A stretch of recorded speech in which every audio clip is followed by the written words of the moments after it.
It's a training consulting company. We help people measure the return on investment from their meetings and events. So it's an event design consultancy, but focusing on measuring ROI.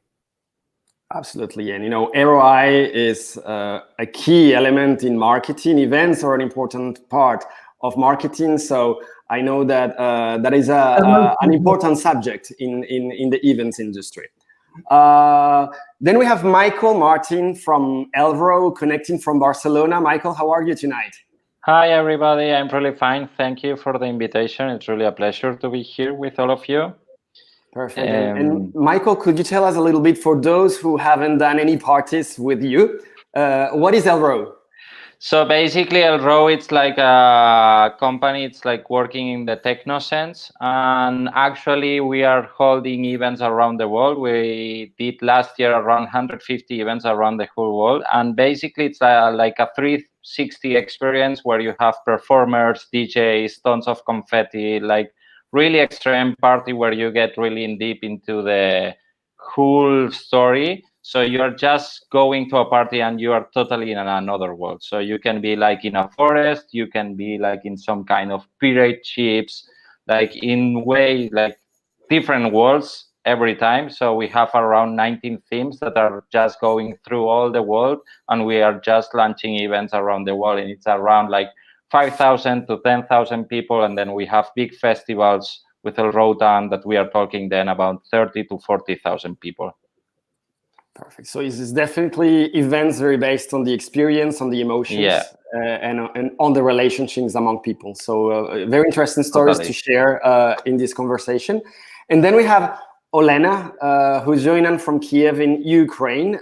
Olena is the head of events at Unit City, one of the biggest innovation center in Ukraine. Olena, tell us a little bit more about Unit City and about the events that you were running in this organization. Yeah, sure. Hi, guys. Thanks, Mauricio, for this introduction. Yeah, my name is Elena Mijak, and I'm event producer at Unit City, that's the first innovation park in Ukraine. And we lead 100 events per year, and most of them are business and educational, but also things changed according to the quarantine, and we have dozens of different communities. So yeah, pretty much work transforming offline into online during this time. So yeah. Absolutely. Okay. So also part of an innovation center is connecting people and sharing knowledge, which is essentially something that we do a lot of events. So 2020 has been a very challenging year. Of course, we're discussing in this panel about the events industry, which is pretty much about bringing people together. This is what this event is called, Get Together, because it's exactly what we have been forbidden to do this year. And we're getting together online. So my first question with you, Elling, we had a discussion like 6 months ago at the beginning of the pandemic. And you told me that this would propel this industry 10 years into the future. What is your analysis of this industry 6 months after the beginning of the pandemic? Well, let me correct myself. Now, a few months later, I'd probably say we propelled ourselves 20 years into the future. Wow. Because changing the mindset of people from the physical offline experience of meetings and events to try and emulate a similar experience online is a huge transformation. And that would take a long time. And now everything has sort of exploded, including the development of technology, online meetings technology, from anything from networking to all the tools that we have available to us online, which enable us to do really very much better meetings online, in many cases better online than what you could do physically. So, of course, the pandemic is terrible, and it's causing a lot of hardship for companies and people in the industry, and I feel with all of them. But it's given us a phenomenal opportunity for a transition, propelling us long time into the future. Okay, so this pandemic has definitely pushed us into a very uncomfortable situation where all event organizers had to get out of their comfort zone and explore new ideas. So I would like to jump on to Michael, because of course we were discussing about the nature of your own events, really emotional parties with loud music and dozens of thousands of people. Yeah. How did you live this pandemic? What have you been doing? And what are you up to at the moment? So basically at the beginning was kind of trying to understand what's happening. Like this is the first step that was kind of really hard, because when we are talking about huge events, we are talking events that we are working with 7-8 months in front. So it's quite complicated when you are taking decisions for an event in 7 months and you are not sure if this event will happen. So this was the first thing at the beginning to say, hey, now that was during March, like what will happen on Q3, Q4, like at the end of the year, we will be able to manage, like to run all those events, not, etc.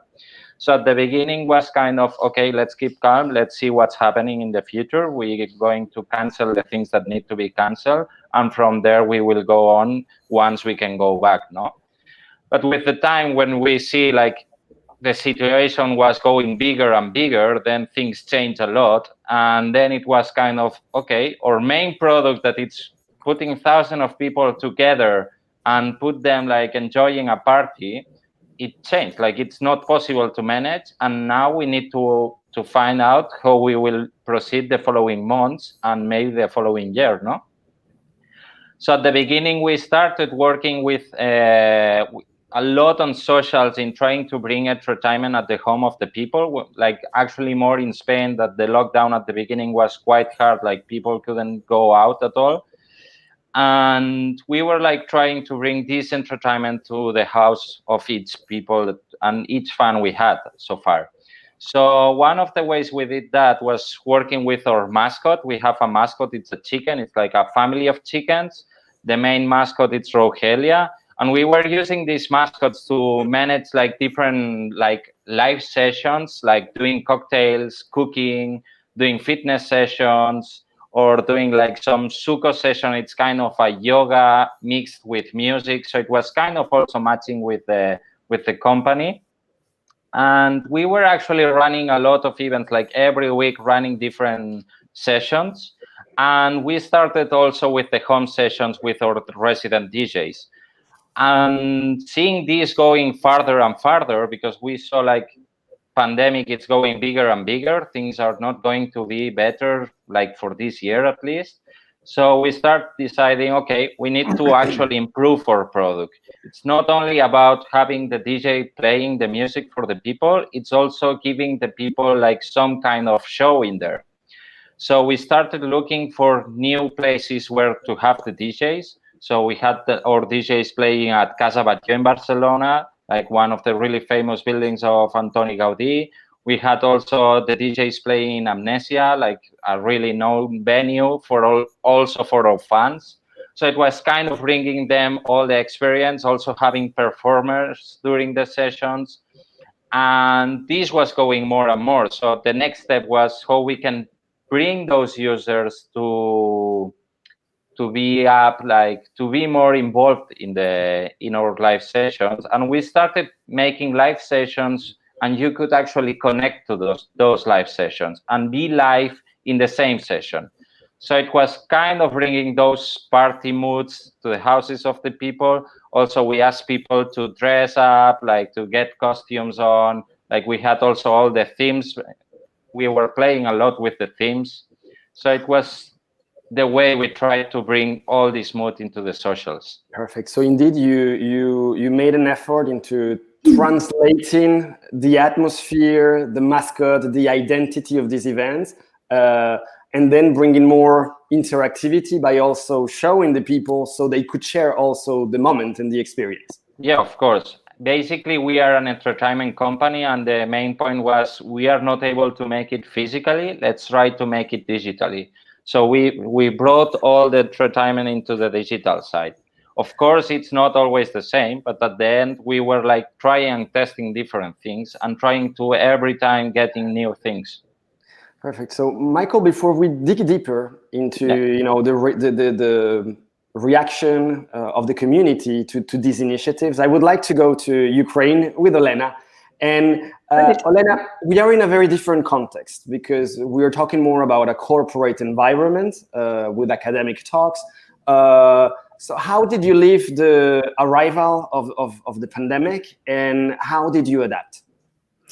Yeah, as I said, we have a lot of events for different audiences, and it was really hard to keep warm connection with them, to keep being this trendsetter, to be the voice of innovation in Ukraine. And when we heard just first warning calls about this COVID and pandemic and lockdown, we started to brainstorm new products. One of those was antiviral. We called it because we wanted to people be against that chaos and that like fear of being locked. So with the slogan, stay smart, stay antiviral, we started our online activities. And we've been doing pretty much good. We had a lot of top speakers. We've been mixing both educational business topics and also entertaining content as well. But during like first months, everything was good. And then we saw that our people don't like webinars anymore. Like as it happened, the market was really overheated by everyone. So we started to do more event activities. We also we had our base of recordings of our previous events in the open access. We start doing also sports trainings, also wine degustations, and while we had our best day during the quarantine. We did also, as you said, with DJs, we had also DJs, and we gave them 5 different locations, 5 different DJs to keep, this warm connection with people. We've been listening to them and asking them, what do you want? Do you want more like educational content? Yes, please. If not, here we have some experts to support you. If not, we can give you, I don't know, psychologists to talk with you if you need that. Yeah, we also had this content too. So we mixed, we tried different. We equipped totally our venues with all the streaming stuff, and we had our streaming partner that could give our residents to do the events, online events during the lockdown too. So we've been changing our plans all the time, and still we change our event strategies according to the accommodation we have. Perfect. So also definitely a big move into the digital format of events, but rapidly realizing that webinars there's webinar fatigue, and that this is pushing everybody into innovating within the format. And discussing about innovation, Ellen, you were telling us earlier today that you were very surprised about the innovations that are coming in this industry.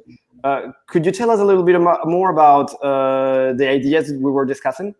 Yes, and I mean, I've always felt most for people like Michael who produce events which are really just an immersive, physical, shared experience event. I could see online solutions for so many other kinds of events, but not really replicating what you do live. Can't be done online.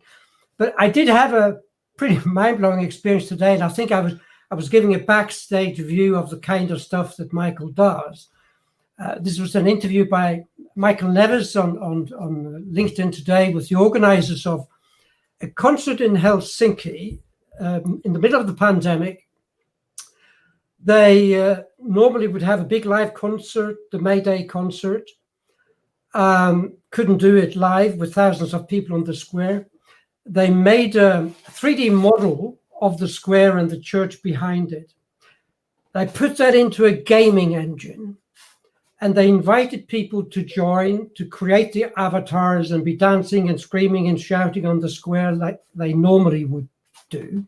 The band played everything against the green screen and had the most, totally unreal settings created live by the producers. And it was totally mind-blowing. And of course, it's a totally different experience. They had 12% of the Finnish population followed the concert live, and 1.4 million worldwide. And they had 215,000 people creating an avatar to join. So it wasn't the same, but it was something mind-blowing, new, totally different. And I think I felt I got a little peep into if we just keep at it now, this is a whole new avenue of online entertainment. Call it whatever you like. If you want to see that interview with the organizers, it's like a backstage interview. Miguel Nervas did a lot of those. So I'll put the link in the chat. And there's also a backstage video, which is fascinating to watch. And I think this is leading edge in parts of what's happening now online, but that scares the hell out of me and probably scares the hell out of most meeting planners. So, let's get back to talk about the small, simple, but really big things you can still do. You don't need a gaming engine to go online in a good way. But Michael, you recognize, I can see you smiling. You recognize my story. We are looking at a lot in all the VR world also. Yeah, and this is try the VR thing. This is definitely a good transition into the VR question. Of course, we've seen the rise of many virtual reality events with avatars, and it sounds very far-fetched for teenagers, but we've actually been seeing many medical congresses. And we say that doctors are not the most digital population, but there are thousands of them going around as avatars in virtual events. So what's your take about the virtual reality world for your experiences, Michael? What are your reflections about the possibilities in that media? So basically, this is the next step for us. We are launching at the end of the year a VR event, actually. We have been looking a lot in how to create something special, new, and do actually big things still, and try to also get all the people together and try to make them to have this kind of interaction with each other. So the VR world has been one of the really interesting parts of it, basically because the type of business we run, it's quite crazy business, all the performers, people get with costume, really crazy things. So basically this avatar generation is part also of really attached to our brand. So this is something we loved about. And actually this is a new step for us also. So we are trying to see how we can nurture all those users that actually they never join this kind of events and they have to change from a physical event to a virtual event. So we are just launching our first test this year.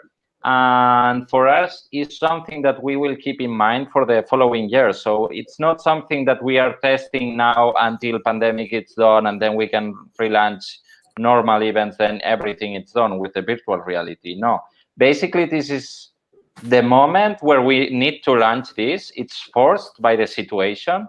Also, the users are forced to go into these kind of worlds and new realities. So that's actually the same that happens with all the doctors that had to actually adapt to the situation. And basically, with the type of audience we have, it's also something that it will be kind of easier because we are talking about young people between 20 to 30, 35 years old. So it's people that is already used to, but it's maybe not used to this avatar thing and this virtual reality. So there is also a step to nurture all those users, and there is also a new chance to arrive to new people. Basically, as we are creating crazy decorations, now with the virtual reality, we can actually build whatever we want. So we can really get like crazy and get like ideas that we would never do in the reality and make it there, and people just get into this new world, and everything can change really fast. So for us, it's the next step. We understand this will be for sure, like in the future, like something to go on and to keep looking at and testing, and see actually if we achieve to get also new audiences, because at the end, now we are breaking all the borders. Before it was, hey, I'm running an event in Barcelona or in London or whatever. So it's people around like London or people around Barcelona or in Catalonia in general coming up. Now there is no border. There is like people joining from Argentina, from Australia, from Moscow, from whatever country. People are just joining these events and they are just meeting people from other countries. So it's kind of a second life coming like in reality. So it's forced to come. Absolutely. So you definitely see new opportunities Yes. by expanding the universe, the creative universe that you always build for your events, but also for reaching new markets that today you're not able to reach. Of course. Like at the end, for sure. Sorry. No, I was going to connect with Olena because okay. I saw that she also made some experiments with VR. So I wanted to know on your innovation hub, what have you done on that side? Yeah, we tried that VR stuff as well, because we have residents who have VR companies, and they provided us the copy of Unit City of our venues, and with the kind of small avatars, small people working there. So you also can be engaged into event even more. You can try this, and we didn't have smartphones years ago, but now everyone has. So that's about the VR glasses as well. We will adopt to that, and people will learn how to use it. And that's definitely the next generation of events, our next steps, how to do that, because it definitely, I agree with Elling and Michael that it breaks all the borders, and we have the huge opportunities how to use this tool to make events more immersive, to give this high quality entertaining and not also entertaining educational experience to people. And I think that a few years and we will be talking about the VR events more and more. Perfect. Can I pick up on something that Michael said, because I think is very important? It's this recognition that we're not doing what we do now just because we can't meet physically. There is undoubtedly a huge market developing when people start flocking back to the physical venues, as I have no doubt they will. That's the business tourism in effect. But there is a huge market where we'll reach people that we wouldn't otherwise reach with physical events. There'd be like two parallel industries almost. There's the online, there's the physical and the hybrid, online and hybrid. And that's a huge growth market for anyone who's today in the meetings and events business. And that's why I say to everybody, look for the silver lining. This is the opportunity to develop those skills that you need to take your business into the online world. And if we leave aside the spectacular things like Michael and Olena, and they're doing 3Ds and, mind-blowing stuff, that's not so easy for 90% of corporations and event companies. But you can do things which are not all that difficult. You already have the basic skills of how to engage people and how to create events, how to design and plan events. The online bit of it, the bit of technology and that which is different, it's not rocket science. As long as you don't have a mental blockage saying I'm not a techie online person, and you can learn all you need to know online. Go to Meeting Design Institute and do one of their online meetings training courses, and you pretty much got it. But I think when you do that, don't just start throwing webinars at your customers. I think webinars is as bad in the online world as the murder by bullet point was some years ago in the physical meeting. And remember, you can meet with your customers live, face-to-face, online. And don't forget that. A webinar's a webinar, that's one-to-many. Once you go into a face-to-face, use a face-to-face platform, I would use something like Zoom meetings. Everyone is there with their videos. Everyone can engage. You can put them into discussion groups, 3 or 4 at a time, prepare questions to the speaker, whatever. That's true engagement. And I find there's nothing that engages so much as the opportunity to talk to other participants. And remember, they come to your events not just to hear you talking, they come to events to meet those other people who are also there. And when you look now at the networking applications, I was joining a networking session today with Wonder, and you just move around the screen with your little picture and you join different groups and you meet new people and you meet someone interesting and you agree to go into a private room. Networking in this way, in many respects, better online. Forget about, can online be as good as physical? How can online be better than physical? And there are lots of ways in which it can. And we've got to acquire that mindset to keep close and to keep engaging our audience. So, Ellen, we were talking about the potential of these online events and how somehow they could be superior for us to physical events. I have a big question, which is, events and organizations do events, of course, to communicate, to collaborate, but also to make money. And we're talking about ROI.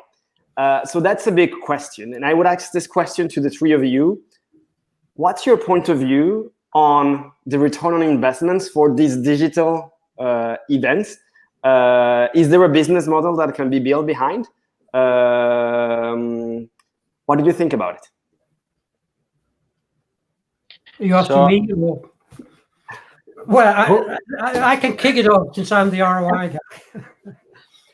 And yes, of course. And, I just take from my own experience. I used to do ROI masterclasses in London 5 times a year. I did my first online and I thought, shit, I love going to London 5 times a year.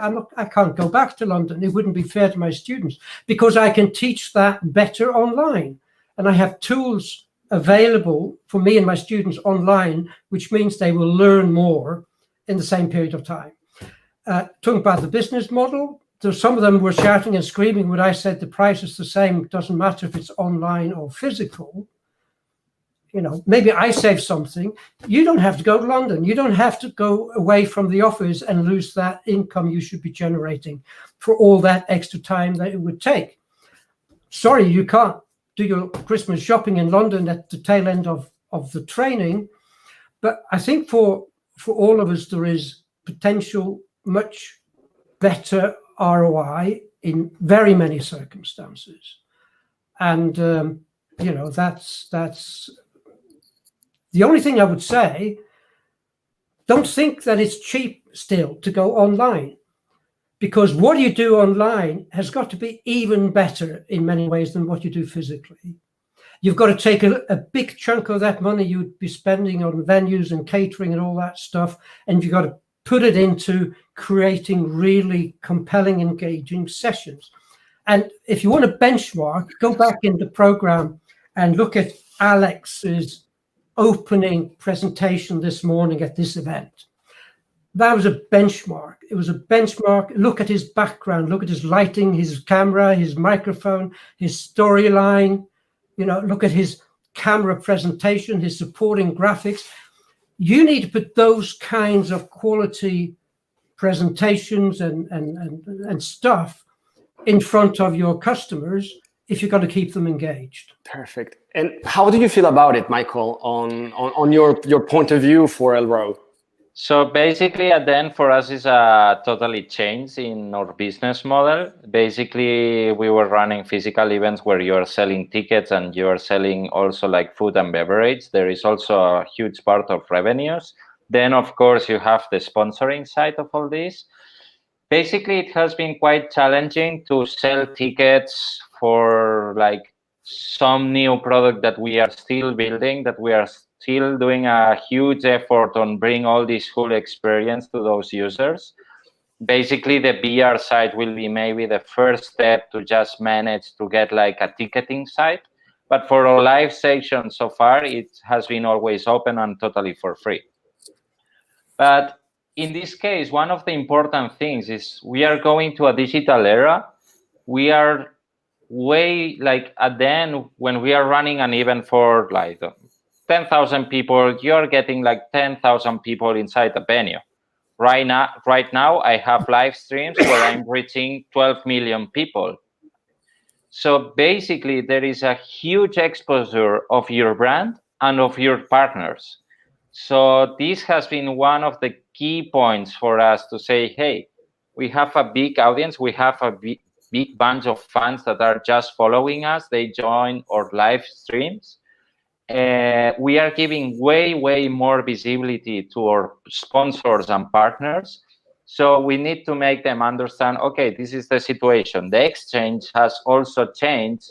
So we need to get part, like we are getting there like an investment from our sponsors, and there are more sponsors coming to us telling us, hey guys, I see what you're doing on socials. I see what you're doing on the live streams. I see the numbers of live people.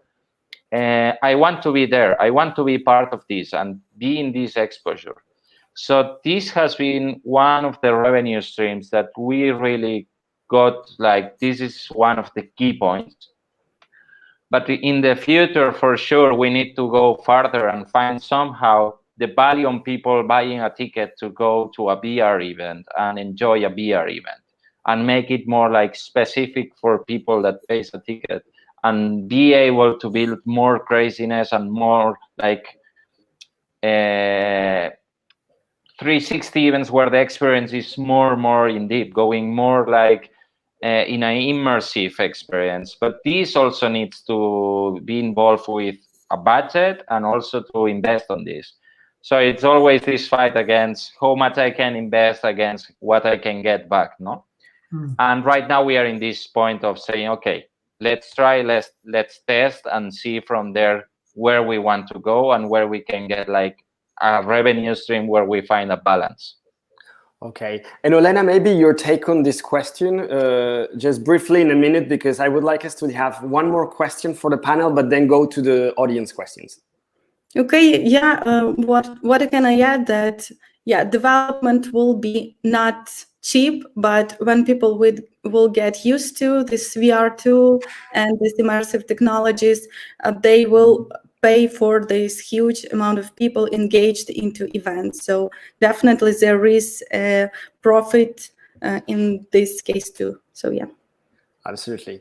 So before we move into the audience questions, I would like us to conclude about how do you see the future and how do you see the return into the normality when COVID starts fading out?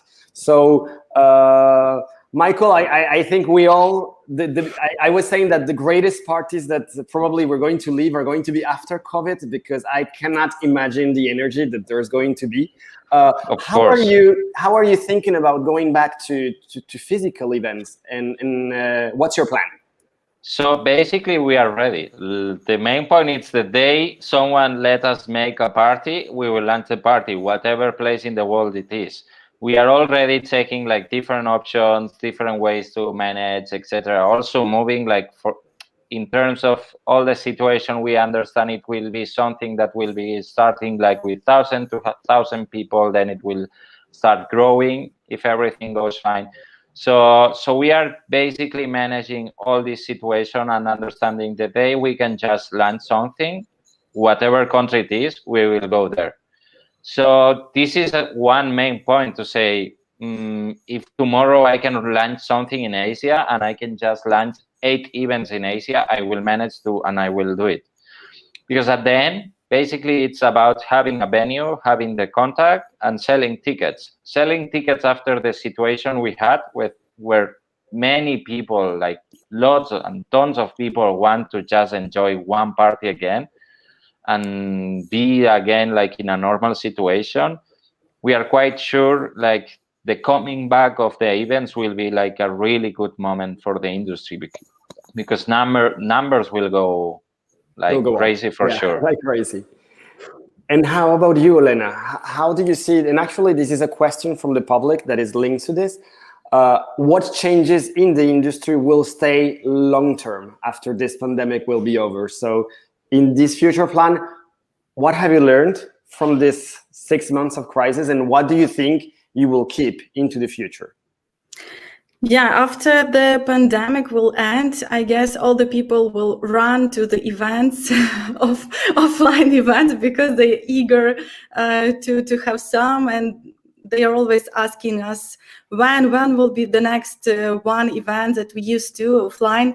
So yeah, I think that this people are tired a bit of online.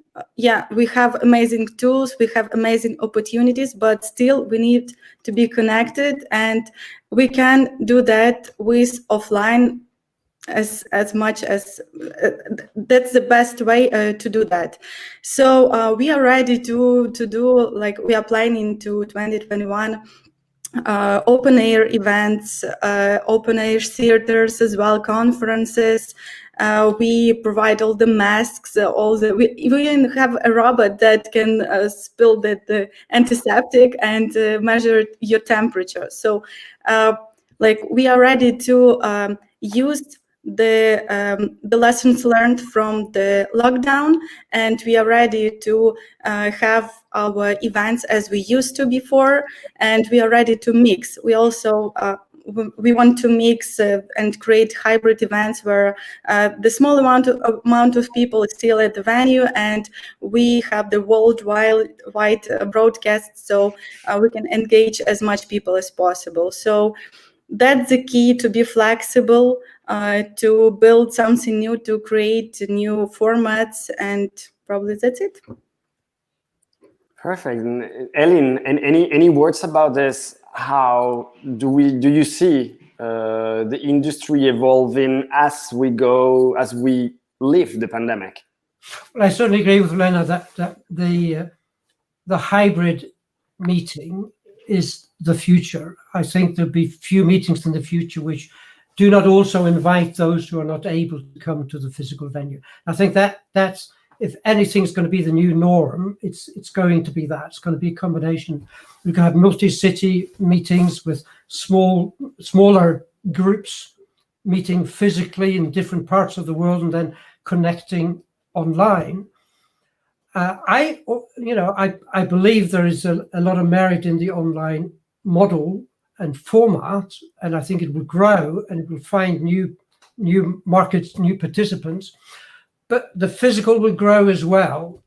I have no doubt that these doctors now running around with 3D goggles, once it's safe, they'll go to Vienna and Barcelona and Singapore and, for their medical congresses, because there is an X factor which you cannot put online.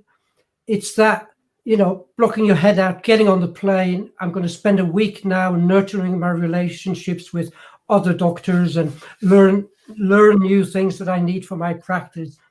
You won't get that feeling in the office. But I think the physical meetings also will have to change. They have now to do more of those things that are unique for the physical meeting. I think there will be more interaction and more networking and more shared experiences. We already started before the corona to talk about the festivalization of events. And that's capturing that which you cannot do online. And all those people now meeting online, they'll want to meet each other physically as well. The more people you meet in the virtual space, the more people you want to meet face to face. So I think the new online stream business will actually feed into the physical, and both will grow. Absolutely. So it's definitely pretty amazing, because what we knew as the events industry, which was mainly physical, and actually webinars, we didn't consider that part of the events industry, is definitely has exploded. And as you say, Elling, we've seen the rise of digital events, but we'll see the comeback of physical events. And those are two industries that will be completely intertwined and connected, leading to competition, but at the same time, collaboration and growth together. So it's definitely exciting times that we're coming ahead. Let's bring some other questions from the public. So what do you think so far by switching physical engagements to digital has brought as a positive impact? So what is the positive impact that we can see in the industry by switching from physical to online? So here I would say, like, the main point for us is how we can reach worldwide whatever person. So before we were running an event, and this was based for the people that is joining the event, and that's all. Right now, when we are running events and it's like open events to worldwide, we can engage to 1,000 and 1,000 more of people. So basically, this is something and this is something it goes attached to become hybrid situation with the digital and the physical side of it, that we know, and we are clear that for next year's, whatever happens, if we still with if we can go ahead with the physical events, we will keep still going on with the digital events, because we understand there is a lot of people that engage also events on the digital side. So we want to keep both of them. So I would say one of the key things in this side, it's the amount of people, like how broad you can go in the digital side. This is incredible. Absolutely. I would certainly say the fact that, you know, what's happened now has been an eye-opener both to participants and event organizers. And your doctors with the 3D goggles is again that good example. And it will enable us for the future to choose and to combine these two options, and the sum of what we, as a corporation or association, as a business or as a not-for-profit adventure, by combining, getting the best into the future of what we've now discovered can be done online, and how we can develop the physical to do what's the unique quality of the physical, then the sum of those two things will be much greater than what we've been able to do in the past. Perfect. I have one last question here to discuss. So from Katarina Herd. Especially for small companies, it's hard to survive when everything turns into online events. What recommendations do you have for small companies? What is your more crucial advice? So what about small companies? At the end, it's quite complicated, the situation. Also, like even for big companies, because it went from 100 to 0. So it's quite complicated. One of the things I would say, it's like for smaller events, what is happening right now is that they are just kind of taking bigger spaces where you can have this social distancing, when you can just keep small groups and things like that. So it's trying to find different kind of solutions. Maybe it makes change a bit the experience so far. But at the end, it's somehow the way that smaller venues have been keep working for the last months, at least in many places in Europe, where they have been grouping different people with this social distancing. I would say that, like at the end, it's one of the most important things is how you can just find a new way of running those events. And in the online side, if you're just launching those events also on the online side, it just came out like there are no borders at the end. So you can reach whatever person you want, whatever place they are. So this is also another thing and another mindset to change, that things have gone actually globally. So, Michael, Ellen, Elena. Yeah, I would like to add that I think that it even gives smaller companies new opportunities. You can reach everyone you want, like you can invite any speaker all over the world. You can engage people all over the world and tell about you. And it's much cheaper now to do an online event because you don't have to pay for the venue, catering, and so on. So if you are creative and you can do any you want, but providing quality content for people. So that's I would like to add there that as Eventia, we're a small company.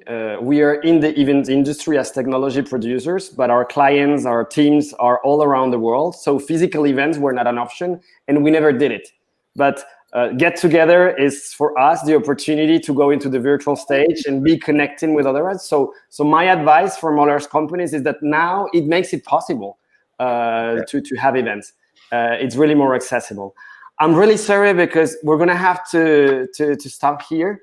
It was an amazing conversation, and I thank you so much, Michael, Elena, and Ellen, for your time and your insights today. It's a pleasure. Thank you. And I wish you all a great evening. Thank you so much. Thank you. Thank you very much. Bye.